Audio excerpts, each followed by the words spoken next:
Good morning, dear students. Today I'll going to continue the chapter which I have started earlier. Okay, the fuel combustion and flame.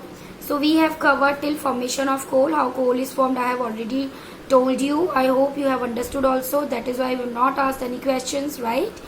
तो आज हम बात करेंगे dry distillation of coal के बारे में. तो ड्राई डिस्टिलेशन ऑफ कोल में क्या होता है, तो कुछ कंपाउंड्स होते हैं जो आपके बनते हैं जब प्रोड्यूस होते हैं जब हम उन्हें हीट करते हैं. So let's talk about what are those component. तो बेटा पहला आ रहा है आपका कोल गैस. ओके, तो ये बात तो आपको पता ही है कि जब भी कोल बन रहा होता है और जब हीटिंग उसके अंदर हो रही होती है तो वहां पे एयर प्रेजेंट नहीं होती है, तो coal is formed in absence of air, right. तो कोल गैस पहला आपका प्रोड्यूस्ड जो सब्सटेंस है वो आ रहा है और it is a mixture of methane, hydrogen and carbon monoxide. That is very much important. Okay, तो इसके अंदर तीनों ही ये गैसेस इन्वॉल्व होती हैं और इसका यूज किया जाता है फ्यूल इंडस्ट्री में. किस पर्पस के लिए? For providing lightning. Okay, for providing lightning purposes we are using coal gas. Next है कोल तार. ठीक है, कोल तार क्या होता है? It is a thick black coloured oily liquid. Okay, जिसका यूज क्यों करते हैं? For making of variety of carbon compounds. Okay, क्योंकि कोल तार जो होता है वो रॉ मटेरियल होता है. ओके, कच्चा होता है और इसका यूज किया जाता है और डिफरेंट डिफरेंट कार्बन कंपाउंड्स बनाने के लिए.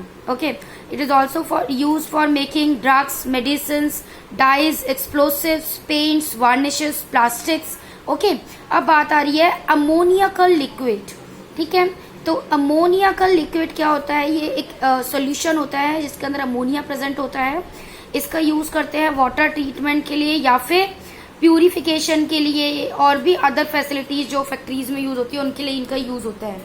लास्ट वन आ रहा है हमारा कोक. कोक जो होता है it is a tough, porous and black substance which contains higher proportion of carbon.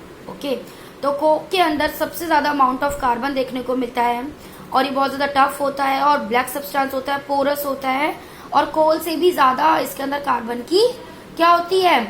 Percentage होती है. ओके, तो ये कैसा फ्यूल होता है?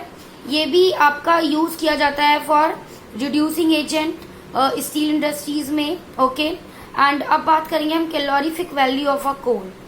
तो जब भी कोई हीट एनर्जी प्रोड्यूस होती है तो अगर हम वहां पे देखें कितनी कैलोरीफिक वैल्यू ऑफ फ्यूल वहां पे प्रेजेंट हो रही है तो वो क्या होगी कि कितनी अमाउंट ऑफ प्योर ऑक्सीजन वहां पे रिलीज हो रही है. Okay, so whenever the amount of heat energy produced on a complete burning in 1 kilogram of fuel in a pure oxygen it is called the calorific value of a fuel. Okay, क्योंकि fuel जो होता है वो बहुत ज्यादा heat energy provide करता है तो वो हीट एनर्जी पर किलोग्राम जो होती है वो उसकी हायर कैलोरीफिक वैल्यू होती है. ओके, अब जैसे कि यहाँ पे लिखा है काउडंग है, इसको अगर हम हीट करेंगे तो इसकी कैलोरीफिक वैल्यू आएगी 6000 से 8000 तक. वुड अगर जो है ये भी फ्यूल ऐसे हीट करेंगे तो इसकी कैलोरीफिक वैल्यू जो जनरेट होगी वो 17000 से 22000 तक होगी. तो आई होप आपको कैलोरीफिक वैल्यू समझ आया हो बेटा. अब हम बात करेंगे लिक्विड फ्यूल्स के बारे में, यानी वो फ्यूल जो कि आपकी लिक्विड स्टेट में देखने को मिलते हैं. ठीक है, मतलब रूम टेम्परेचर में कि हमें उसे गर्म भी ना करना पड़े. ओके, तो जैसे कैरोसिन है, पेट्रोल है, डीजल, ये सारे लिक्विड फ्यूल्स हैं. इन सभी का हम यूज करते हैं किसमें? आपका हीट प्रोवाइड करने के लिए या फिर अपनी कार चलाने के लिए या अपनी बसेस चलाने के लिए. ओके, तो जितने भी फ्यूल्स हैं सारे आपके कहाँ से प्रोड्यूस होते हैं? ये आपके क्रूड ऑयल से बनते हैं. ओके, तो जो लिक्विड फ्यूल्स होते हैं ये आपके हाइड्रोकार्बन्स के मिक्सचर्स होते हैं. नेक्स्ट है पेट्रोलियम का एक्सट्रैक्शन कैसे होता है. तो पेट्रोलियम जो है वो लाइफ लाइन होती है मॉडर्न सिविलाइजेशन की. ओके, जिस सिविलाइजेशन में हम जो रह रहे हैं ये मॉडर्न सिविलाइजेशन है और हमारी जो लाइफ लाइन है वो पेट्रोलियम है because we are depending on transportation and for transportation petroleum is basic need, right. तो ये बहुत ज्यादा यूज में लाई जाने वाली चीज है. ओके, और इसका अनप्लेजेंट ऑर्डर होता है एंड ये कहाँ से बनता है? ये रॉक से निकलता है. ओके, ये इनसॉल्युबल होता है वाटर के अंदर, जो कि अगर हम इसके अंदर डालेंगे वाटर के अंदर इसको पेट्रोल को तो ये फ्लोट करना शुरू कर देगा. ओके, तो अगर किसी भी नेशन की इकोनॉमी अगर हम देखें तो वो ज्यादा होगी जहाँ पे पेट्रोल ज्यादा होता है, जैसे कि सऊदी अरब है, यहाँ से पेट्रोल बहुत ज्यादा अमाउंट में हर जगह एक्सपोर्ट होता है, क्योंकि यहाँ पे पेट्रोल के कुएं हैं, पेट्रोल का बहुत ज्यादा अच्छा प्रोडक्शन है, तो यहाँ पे इकोनॉमी भी इनकी बहुत अच्छी है। ओके, तो इसीलिए पेट्रोलियम को ब्लैक गोल्ड भी कहा जाता है। ओके, पेट्रोलियम जो है वो पेट्रा वर्ड से ड्राइव हुआ है, जिसका मतलब होता है रॉक्स, और ओलियम का मतलब होता है oil, which signifies that it occurs in earth crust, okay, which is entrapped in rocks. तो पेट्रोलियम जो थी वो कहाँ से निकली?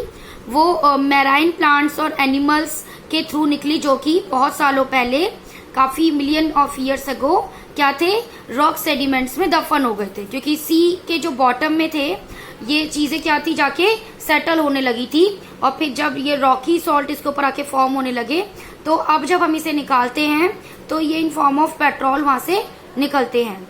ओके, तो पेट्रोलियम जो है वो सेडिमेंट्री रॉक्स में इजिली फाउंड होती हैं, which is mixed with water, salt and earth particles.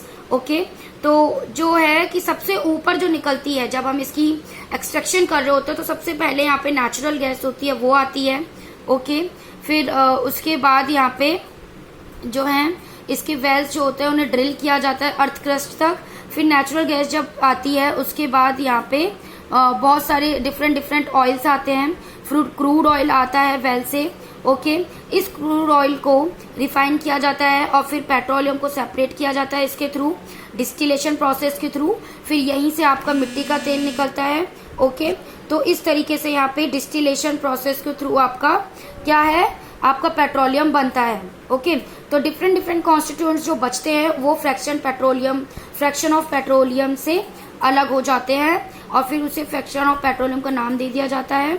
Okay, and this is the process which is taken place under 400 degree Celsius. तो ये जो फ्रैक्शनल डिस्टिलेशन प्रोसेस है ये आपका 400 डिग्री सेल्सियस पे हीट किया जाता है, जहाँ पे जो वेपर्स जो बनते हैं वो आपके फ्रैक्शनल कॉलम्स में चले जाते हैं, और जैसे ही वेपर्स राइज होना शुरू होते हैं तो कुछ टेम्परेचर ड्रॉप होता है वहाँ पे।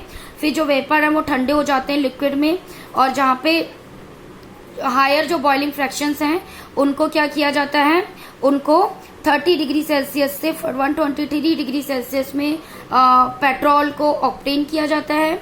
ओके, तो वहां से काफी सारा स्मोक निकलता है।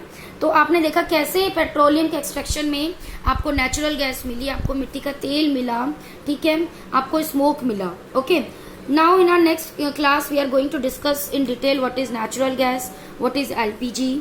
Okay, so thank you class.